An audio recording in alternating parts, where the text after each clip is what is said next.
আল্লাহ এত বেশি মোহব্বত করেন, তারা কোনো বিষয়ে যদি আল্লাহ তাআলার সামনে বায়না ধরেন যে আল্লাহ তুমি আমাকে এটা দিবে, তোমার কসম করলাম, হাদিসে পাকের মধ্যে আল্লাহ তাআলা না দিয়ে পারেন না। এই কারণে শুধুমাত্র আবার রাইয়ানটা আমরা অবশ্যই হাদিসের মধ্যে বলা হয়েছে রোজাদারদের জন্য প্রবেশ করবে। পবিত্র কোরআনুল করিমে এবং হাদিসে নববিয়া সাল্লাল্লাহু আলাইহি ওয়াসাল্লামে রোজার অনেক ফজিলত বর্ণিত হয়েছে। রোজাদারেরা জান্নাতের স্পেশাল একটা গেট দিয়ে প্রবেশ করবেন মর্মে হাদিস রয়েছে। তো আসলে আমরা দর্শক শ্রোতার উদ্দেশ্যে আপনার কাছে জানতে চাই, জান্নাতে প্রবেশের জন্য যেই গেটটি দিয়ে রোজাদাররা প্রবেশ করবে সেই গেট বা সেই দরওয়াজার নামটা কি, এবং হাদিসের আলোকে এই গেট দিয়ে যে রোজাদাররা প্রবেশ করবেন তার ব্যাখ্যা যদি করেন। বিসমিল্লাহির রহমানির রহিম। রাসূল করিম সাল্লাল্লাহু আলাইহি ওয়া আলিহি ওয়াসাল্লাম ইরশাদ করেছেন, ইন্না ফিল জান্নাতি লাবাবান ইউসাম্মা রায়্যান লা ইয়াদখুলু মিনহু ইল্লা সায়িমুন। সুবহানাল্লাহ। রাসূল করিম সাল্লাল্লাহু আলাইহি ওয়াসাল্লাম ইরশাদ করেছেন, বেহেশতের একটি বিশেষ দরজা আছে যেটাকে বলা হয় রায়্যান। এই রায়্যানটা আল্লাহ পাক রব্বুল আলামিন এটাকে খাস করেছেন, বিশেষ করে এটাকে সংরক্ষণ করে রেখেছেন। লা ইয়াদখুলু মিনহু ইল্লা সায়িমুন, একমাত্র রোজাদাররাই ওই দরজা দিয়ে প্রবেশ করবে। এটাকে বলা হয় রায়্যান। রায়্যান শব্দটা মূলত এটা আরবি শব্দ রায়্যুন। রায়্যুন মানে হলো পিপাসার্ত মানুষ বা পিপাসার পরে পানি পান করার মাধ্যমে যে পরিতৃপ্তি লাভ করা হয় সেটাকে বলা হয় রায়্যান। এবং আমরা যে সেচ কাজ করি ওই সেচ কাজকেও পৃথিবী আরবি ভাষার মধ্যে এটাকে রায়্যুন বলা হয়। অর্থাৎ কি, ওটা জমির মধ্যে যে পানি সেচ করা হয়। যেহেতু রোজাদার রোজা রাখার মাধ্যমে খাদ্যেরও কষ্ট সে অনুভব করে, কিন্তু খাদ্যের কষ্টটা যতটুকু সহনীয় তার চেয়ে বেশি কষ্ট হলো পিপাসা। তো এই জন্যেই আল্লাহ পাক রব্বুল আলামিন তারা এই আল্লাহর নির্দেশ পালনার্থে, যেহেতু তারা এই খাদ্য এবং পানীয়, বিশেষ করে পানীয় পান না করার পিপাসার যে কষ্ট, তারা রোজা রাখার মাধ্যমে সে কষ্ট সহ্য করেছে আল্লাহর ওয়াস্তে। এই জন্য আল্লাহ পাক রব্বুল আলামিন তাদেরকে পুরস্কার স্বরূপ কিয়ামতের ময়দানে একটা জান্নাতের মধ্যে একটা হাদিসের মধ্যে বলা হচ্ছে জান্নাতের 8টি দরওয়াজার মধ্যে একটা নাম রায়্যান। আবার কেউ বলেছেন জান্নাতের ভিতরে আলাদা একটা প্রাসাদ আছে, সেই প্রাসাদে প্রবেশের একটা আলাদা স্পেশাল একটা গেট আছে, সে গেটের নাম হলো রায়্যান।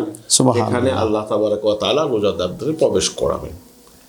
এই রায়্যান যেটা পরিতৃপ্তির দরওয়াজা। আমরা জানি যে বেহেশতের যতগুলো দরওয়াজা আছে সবগুলোর শুভ উদ্বোধন করবে রাসূল করিম সাল্লাল্লাহু আলাইহি ওয়াসাল্লাম।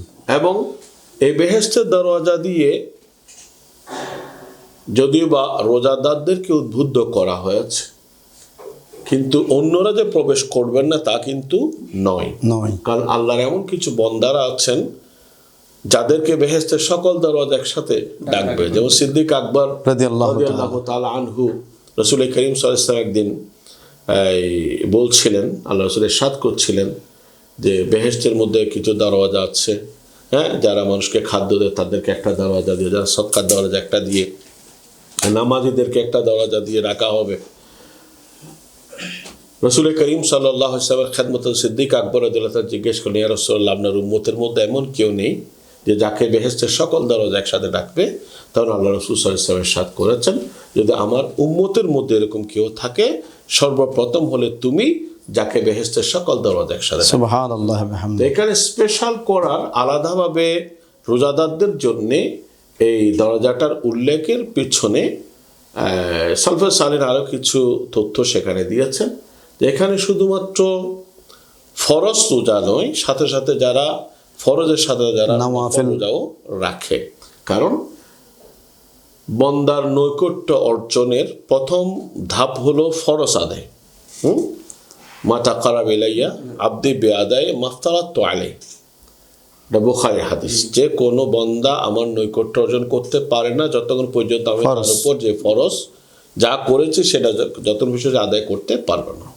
এটা আদায়ের পরে আল্লাহ রাসূল, এটা হাদিসে কুদসি, আল্লাহ তাআলা বলছেন লা ইয়াজালু ইয়াতাকাররাবু ইলাইয়া আবদি বিন-নওয়াফিল হাত্তা আহিব্বা আও আহবাবতু, সুবহানাল্লাহ। ফাইজা আহবাবতুহু ফাকুনতু সামাউ আল্লাযী ইয়াসমাউ বিহি ওয়া বাসারুহু আল্লাযী ইয়াবসুরু বিহি ওয়া ইয়াদাহু আল্লাতী ইয়াবতুশু বিহা ওয়া লা ইন সাআলানি লা উতিয়ান্নাহু ওয়া লা ইন ইসতাআযানি লা উইযান্না। এই হাদিসের অর্থ হলো আল্লাহ তাআলার নৈকট্য অর্জন করতে হলে শুধুমাত্র ফরজের মাধ্যমে নয়, ফরজ অবশ্যই আমাকে আদায় করতে হবে, ফরজের বিকল্প কোনো কিছু নেই, এটা আদায় করতেই হবে। সাথে সাথে বান্দা আল্লাহর নৈকট্যে পৌঁছে সে নফলের মাধ্যমে, ফরজের পাশাপাশি নফলের মাধ্যমে বান্দা যখন নফল আদায় করতে থাকে, এক পর্যায়ে আল্লাহ তাআলা ওই বান্দাকে স্বয়ং আল্লাহ ভালোবাসেন। সুবহানাল্লাহ। ভালোবাসেন আল্লাহ। আল্লাহ যখন ভালোবাসেন তখন আল্লাহ পাক রব্বুল আলামিনের পক্ষ থেকে ঘোষণা হচ্ছে, তখন ওই বান্দার হাত আমার কুদরতের হাত হয়ে যায়, ওই বান্দার কান আমার কুদরতের কান হয়ে যায়, ওই বান্দার চোখ আমার কুদরতের চোখ হয়ে যায়। সে যখন স্পর্শ করে, সে আমার কুদরতের শক্তির মাধ্যমে হাত দিয়ে সে স্পর্শ করলো, যখন সে চলে কুদরতের কি আমার কুদরতের পা দিয়ে সে চলে, এবং সেই ব্যক্তি যখন আমার কাছে যা কিছু চাইবে অবশ্যই তাকে তা অবশ্যই দিব, এবং যা থেকে তিনি আশ্রয় চাইবেন নিজের জন্য অন্যের জন্য, যা চাইবেন নিজের জন্য অন্যের জন্য, আল্লাহ পাক রব্বুল আলামিন তাদেরকে সেই তাদের ওই সকল বান্দাদের সম্মানার্থে আল্লাহ তাআলা তা পূরণ করবেন। বুখারী হাদিসের মধ্যে আছে রব্বা আশহাস আকবার মাতফাইন বিল আবওয়াব বিল আকসাম আলাল্লাহি লা আবার, আল্লাহর এমন কিছু বান্দারা আছেন যাদের স্বাভাবিকভাবে মানুষের কাছে তারা এত বেশি পরিচিত বা এত বেশি সমাজের মধ্যে যে 10 জন ব্যক্তিকে দাওয়াত দিলে তাকে সেখানে দাওয়াত দেওয়া ওই ধরনের ব্যক্তি নন, কিন্তু ওই ব্যক্তি আল্লাহ তাআলার কাছে এত বেশি প্রিয়ভাজন, আল্লাহ এত বেশি মুহব্বত করেন, তারা কোনো বিষয়ে যদি আল্লাহ তাআলার সামনে বায়না ধরেন যে আল্লাহ তুমি আমাকে এটা দিবে, তোমার কসম করলাম, হাদিসে পাকের মধ্যে আল্লাহ তাআলা না দিয়ে পারেন না। এই কারণে শুধুমাত্র আবার রাইয়ানটা আমরা অবশ্যই হাদিসের মধ্যে বলা হয়েছে রোজাদারদের জন্য প্রবেশ করবে, তবে সেখানে আমরা জানি যে শুধুমাত্র ফরজের উপর কি করা, নির্ভরশীল থাকা, ফরজের উপরে ডিপেন্ড করা, শুধুমাত্র ডিপেন্ড করা এটা কিন্তু উচিত নয়। ফরজের সাথে সাথে আমাদেরকে কি যারা নফল রোজা রাখবে তাদেরকে আল্লাহ পাক রব্বুল আলামিন এই রাইয়ান দরজা দিয়ে প্রবেশ করিয়ে আল্লাহ তাআলা হাদিসের রিওয়ায়াতের মধ্যে আছে তাদের জন্য আবার বলা হয়েছে যে অন্য হাদিসের মধ্যে রাইয়ান একটা নহরের নাম, বেহেশতের মধ্যে একটা নহরের নাম, যেটা পান করলে, যেখান থেকে পানি পান করবে রোজাদারদেরকে মেহমানদারি করা হবে, ওখানে পানি পান করানো হবে। এই পানি পান করার কারণে লা ইয়াজমাউ বাদাহু আবাদা, সে এর পরে কখনো পিপাসার্ত হবে না, মুহূর্তের জন্য সে পিপাসার্ত হবে না, যেমনি বা রাসূল করিম সাল্লাল্লাহু আলাইহি ওয়াসাল্লাম হাউজে কাউসারের কথা বলা হয়েছে। তো সুতরাং রাইয়ান এটা আল্লাহ পাক রব্বুল আলামিন রোজাদারদের জন্য একটা বিশেষভাবে একটা স্পেশাল একটা দরজা নির্ধারণ করেছেন। তবে এখানে আমরা প্রায়শ আমরা এটা বলে থাকি যে শুধুমাত্র ইবাদত মানে শুধু ফরজ নয়, ফরজের পাশাপাশি কি আমাদের নফল ইবাদতও দরকার আছে। সুতরাং ফরজ রোজার পাশাপাশি নফল রোজাও রাখতে হবে, কারণ নফলের মাধ্যমে অনেকগুলো উপকার আছে।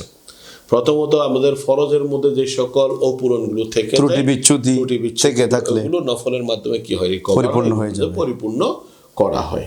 ধন্যবাদ, আপনাকে অনেক সুন্দর আলোচনা করেছেন জান্নাতের সে রাইয়ান নামক দরওয়াজা নিয়ে। সুপ্রিয় দর্শক, আমাদের বিজ্ঞ আলোচক রাইয়ান কি, রাইয়ান গেট দিয়ে দরওয়াজা দিয়ে কারা প্রবেশ করবেন, অত্যন্ত সুন্দর চমৎকার আলোচনা উপস্থাপন করেছেন।